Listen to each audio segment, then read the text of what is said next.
In Robert Guthrie's Even the Rat Was White, Chapter 3, Guthrie speaks on psychometric scientism.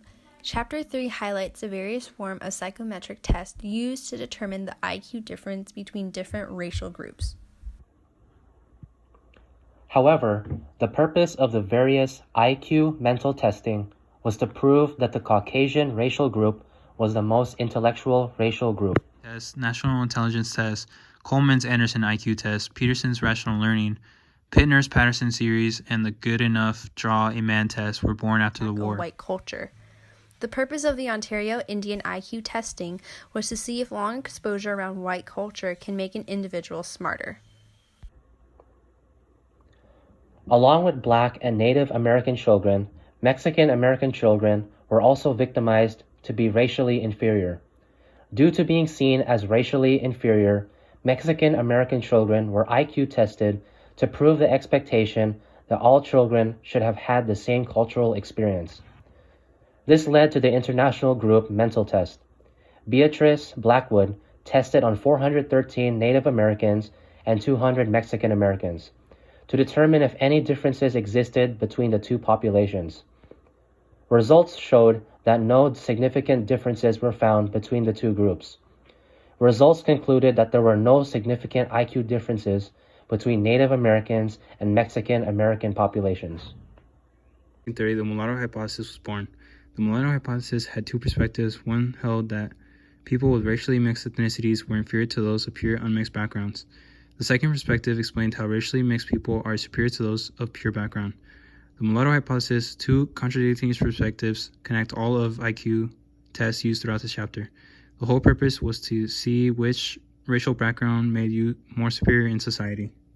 Finally, after years of negative and positive reactions on every IQ test conducted, the ethical form of testing was born, the Wechsler-Bellevue scale.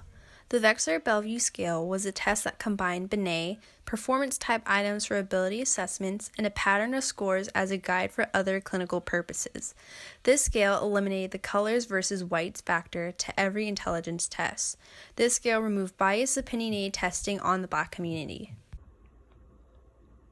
Towards the end of Chapter 3, a couple of testings were introduced to conduct more research on racially IQ indifference, such as the personality test of minority groups, race studies, and anti-Semitism studies. Historical significance was formed with the help of psychologists. Psychologists were mainly hooked on the things that drew a line between people. Therefore, this created a dividend between people, specifically in race, culture, and ethnicities. This resulted in psychologists ignoring and failing to see the many things that kept many individuals together and united. This failure to recognize uniting characteristics set up the consequence for unnecessary emphasis on the differences between people. The philosophical framework was set to analyze and examine the differences between individuals. This opened up the path for the importance of biometric methods and differential psychology. This also paved the way for racial intelligence tests to prove inferiority among so-called inferior races with whites. Sadly, psychologists gave their full attention to emphasizing the measurement of dissimilarities between races, rather than placing emphasis on similarities between individuals. Past IQ tests set out to prove intelligence inferiority in minorities. Today, IQ tests, or rather called standardized testing, are used for analyzing and finding similarities between those who take the tests.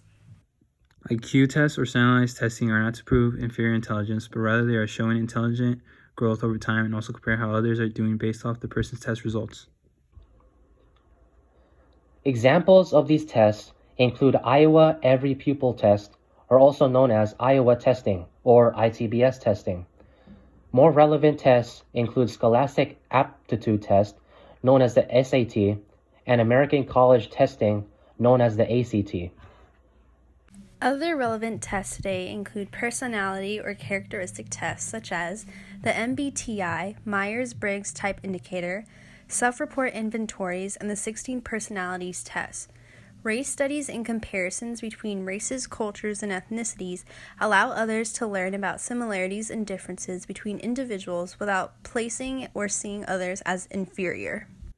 These tests today fight to ensure that it is unbiased and is not directly pointed on a specific race. As we can tell, Chapter 3 brought us through a history of unjustified testing used on minorities and shows that a test on intelligence does not define who we are.